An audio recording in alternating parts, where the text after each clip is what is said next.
Research tells us that when a patient receives antibiotics within an hour of an operation, the risk of infection decreases. SCOAP has been following surgical site infection and how often patients receive antibiotics on time since it started. And hospitals that receive a SCOAP report will find how often their patients received antibiotics on time compared to the other hospitals in the SCOAP network.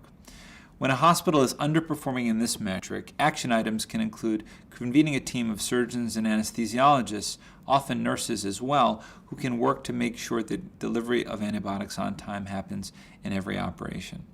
When talking to surgeons, they'll know that antibiotics on time is important.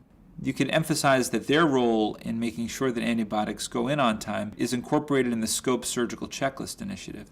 The SCOAP Surgical Checklist calls out whether or not antibiotics have been given on time, and it also calls out whether or not the antibiotic needs to be redosed for operations that are lasting more than 3 hours.